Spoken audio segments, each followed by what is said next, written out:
That means hi, right? Oh, what the fuck, yo? Why you always hitting me? Stop with those. Oh, I can't touch you no more because I have to make a sign of idea. Sorry, I forgot. Yeah, that's gonna be tough, bro. You want me to punch you? You sure? So I am not assaulting you. No. I am not. You consent to this. Yes. You fully am okay with this. Yes. You will not use this clip against me later in 3 months later. Never. Or 9 months later. No. Or 6 months later. No. No? Hey, chat sees this, bro. Ready? You asked for this. Nod your head. 2 times. Did you get it? She's dragging it. Okay. She is dragging it. Wait, can I say something? After the 48-hour banning and then unbanning and then a week's banning of Nina Lynn, she is now unbanned again and back on the Twitch platform, making fun of her essay on Saeed, Silky's assistant. Now, I think the world at this point has criticized how small of a ban this actually was. People were talking about that it was that SpongeBob meme where they literally walked inside the jail doors, closed the door, and then opened it back up in real time again. And I guess Nina figured, hey, if everyone's kicking Twitch's back in, why don't I do it? Hell, why not join in on the party? Because it's so damn fun. For those of you who don't remember, Silky's assistant Saeed was essayed on stream by 2 women, Nina Lynn and Zoe Spencer. Zoe, you can't. Zoe, you can't. He's 23. No, he's consensual. No, he's not consensual. Yes, he is. He's not even saying nothing. He likes it. Give. Oh, no. I don't think he wants to. Yeah, stay right there. Stay right there. Stay right there. Stay right there. Hold on. This is crazy. Sit down. Yo. Sit down. Take all of this off. Take it off. Hey, yo, cut the cameras. Cut the cameras. Now, just like any other Twitch essay situation, they didn't take it seriously. So now Nina is back on the platform after going through that ban cycle. Now, Nina comes back to the platform with a bang. She automatically goes into several jokes about her and the whole essay situation, her saying that she needs this consent for men, her going over the top and exaggerating, really not taking any of it seriously at all. Hell, even dubbing her own suspension and ban a vacation type situation. To all the haters out there, y'all can suck my word too. I don't give a you, bro. You not me. Y'all been through nothing that I've been through. You. This ain't the worst it's ever been. I'm not gonna lie. It's bad to say, but this is not the worst it's ever been. I've been through worse. I've actually been through worse.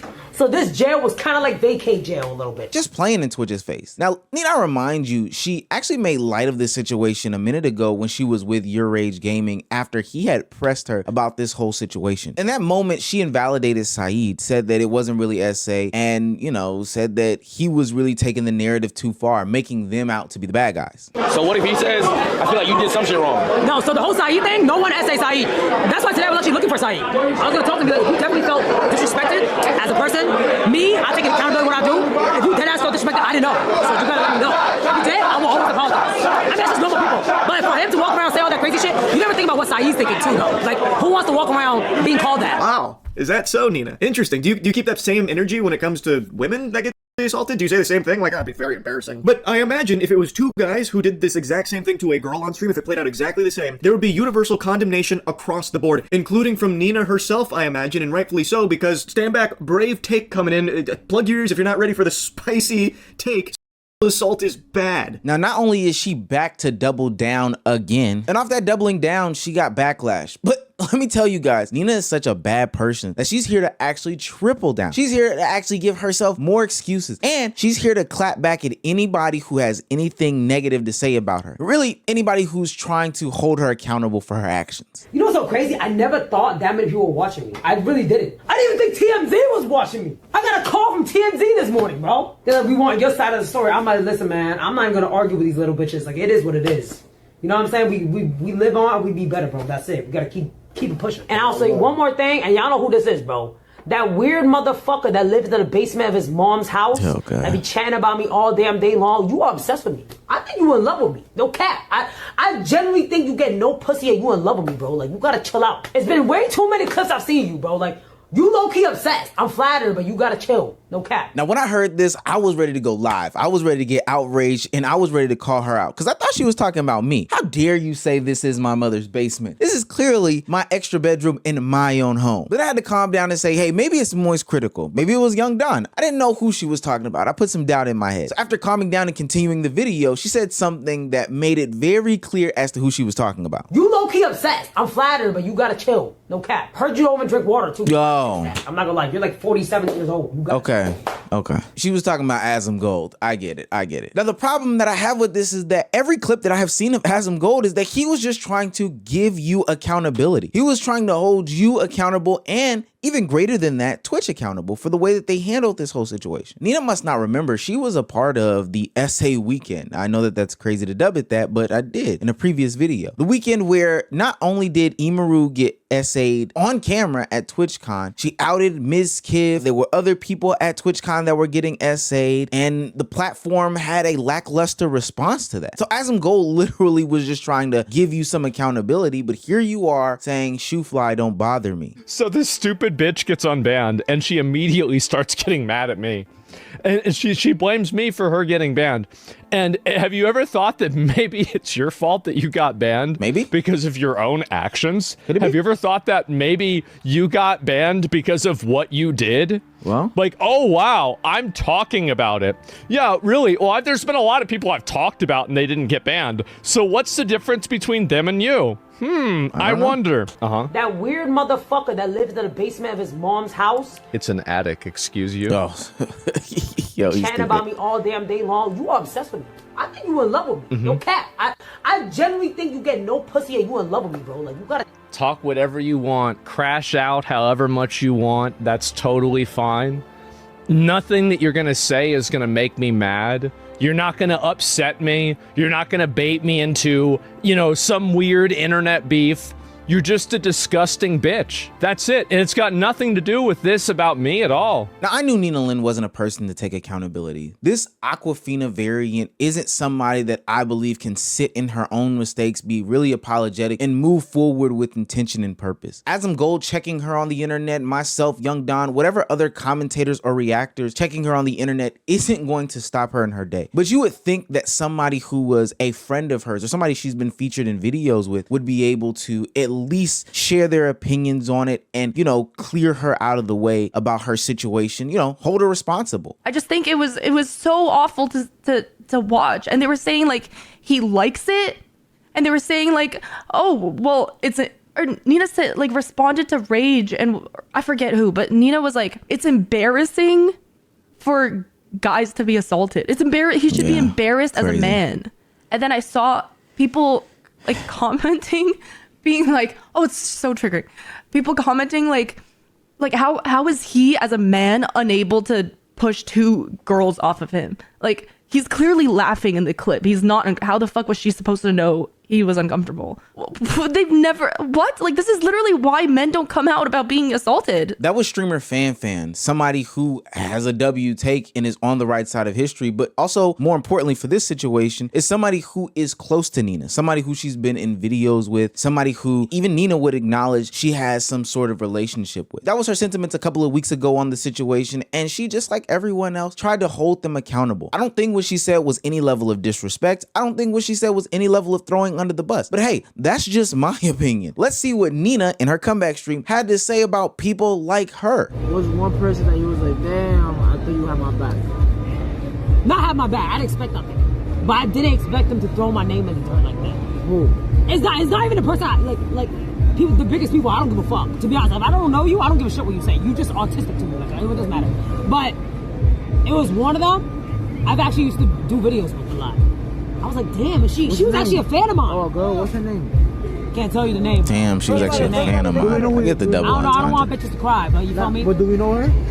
I don't think you know her. My thoughts aren't changed. Actually, what I will say is my thoughts were changed a while ago when she posted her like Instagram apology, which is when I saw that she unfollowed me, and I actually like respected her for the Instagram apology. And then my thoughts changed back to what they were initially when I saw the clips from her stream yesterday. But once again, I don't take back anything I said. You don't need to. Oh, I do have one thing to add though. She did mention something while like in the clip that I saw of her saying like, Fan has my number, she could have texted me about it. But the truth is, as someone who dealt with assault and shit like that, I don't feel comfortable reaching out to people who are the perpetrator. Again, another W response by Fan, but of course a lack of accountability from Nina. I get it. Be hurt, be mad in that situation. But ultimately, I don't think that Fan has some responsibility to reach out to you, make sure that you are okay, kind of, you know, have a conversation with you, etc., etc. You are the perpetrator in this situation. People shouldn't have to coddle you, especially as somebody who's been through a situation like that. I totally understand her side. And to be quite honest with you, for the most part, she did not kick your back in. All she did was address the elephant in the room, because her room is definitely a smaller room, seeing as how she was close and adjacent to you. But because she's not in the game of holding herself accountable or even caring about this situation, of course Nina would try to shift blame or try to push the goalpost and say, hey, let's look over here, let's come and run to these people, etc., etc. So now I'm scrolling through the comments of that last Twitter post, reading how people are saying, yeah, Fan is a fake friend, fuck Fan, fuck X, Y, and this. Focus on the person that committed the essay. I don't understand how crazy that is of a concept. Like, it just doesn't make any sense to me. I think the way that Nina has been handling this has been absolute dog shit, to be quite honest with you. And I think the reason why she does these things is because, historically speaking, Twitch has not given a damn about these situations for real. Hell, even to their own admittance, they have been lackluster about how they handle essay situations. Twitch put out a statement talking about how they basically failed Imaru about the TwitchCon incident. They said that there's measures that they could have taken that they did not, and ultimately that message got community noted to hell. And this prompted Dan Clancy, the CEO of Twitch, to do his own sort of quote tweeting of the situation, talking about how he let his friend down, etc., etc. But a lot of people are saying that this is just empty words. There's no action on Twitch, and it doesn't just have to be some sort of IRL moderation. The online presence also matters. Stuff happens, allegations gets levied. Hell, on actual streams, people are committing crimes, and it just gets swept under the rug, especially if you're one of the more favored creators on the platform. So yeah, I would expect Nina, who already seems not to be a great person, to go around acting as if, hell, this is nothing to her, this is a no-brainer, she doesn't really care about these situations. Because ultimately, what consequences are there for her actions? Especially if people continue to watch, especially if people continue to patronize, especially if she continues to get brand deals, who actually cares? Plus, I don't think she feels any sort of real remorse for the situation. If she did, she would let it die. She wouldn't just continuously make fun of it or joke about it. Now, on the contrast to how Nina is handling the situation, there was somebody else that was involved in the situation. And for the most part, she has not been talked about as harshly, because I believe the way that she is handling this is the way that you are supposed to handle these situations. The actual twerker in question, Zoe Spencer, somebody who a lot of people do have a lot of hate for, but I can acknowledge when she is at least handling this situation much better and seems to be much more remorseful. Not only did she initiate and dish out an apology well before Nina did, or any sort of backlash from this year. Hell, she did it like way earlier in the year. She also hasn't been on the internet making jokes about it or has invalidated the situation. She's actually faced the situation head on. So from that whole situation, it definitely was like a reflective moment, super learning moment for me. I never knew I made him uncomfortable until, because this video happened in February, so the whole thing happened in February of 2025. Oh wow, I don't know, then, I just saw it recently. Yeah, so it happened in February, but it came back up. Somebody posted it recently, right? That's what happened. So it came out in February 2025, and then it surfaced May 2025, and then I did an apology about it and everything like that. I took full accountability. Okay. Now, as a recent 2 weeks ago now, it resurfaced back online. You know, with my whole apology and everything and me taking full accountability, I thought we were moving past it, but then it just happened again with people saying I didn't apologize and everything like that when I did, you know? It blindsided me because I never knew I made anyone feel uncomfortable. I never knew I hurt him in any kind of way. So when I found out, I'm like, I can't believe, I made you feel this way. It was an automatic apology. I'm genuinely sorry for making you feel the way that I did, you know? Now, I think that there's a plethora of reasons as to why Zoe Spencer is going about this the way that she is going about it. But one of the main reasons is that she actually feels remorse. She actually feels some sort of way. It didn't take her 17 months later, the internet bashing her, confrontation IRL, in order for her to do some sort of apology. Yeah, when the situation resurfaced and Saeed put out his tweets, she jumped back online and apologized immediately. She felt as if somebody was hurt then you apologize to them. She can see how it was wrong, etc., etc. And there's some other reasons as to why I think she apologized, but I'll save them for Patreon / my memberships on YouTube. But nonetheless, I feel as though she's handling this in a totally different way, and I feel as if that's the way that you're supposed to handle it. But on the opposite side of that, I can see why Nina would handle this essay allegation the way that she handled it. One, she's not a good person. That's first and foremost, just full stop. But two, and probably most importantly, there's no real consequences to these actions. Sure, you might lose certain brand deals, especially if you're the black person in this, but nonetheless, you might lose certain brand deals, but there's no actions or consequences from the actual platforms themselves. You don't even have to give like a real apology for real. Twitch is just gonna put you back on the platform. You don't have to be remorseful. You can continue to make jokes about it. These platforms don't really care about these things that happen, and that's why it continues to happen. I don't know. Down with Nina though. I ain't gonna lie. We're not Nina supporters on this channel.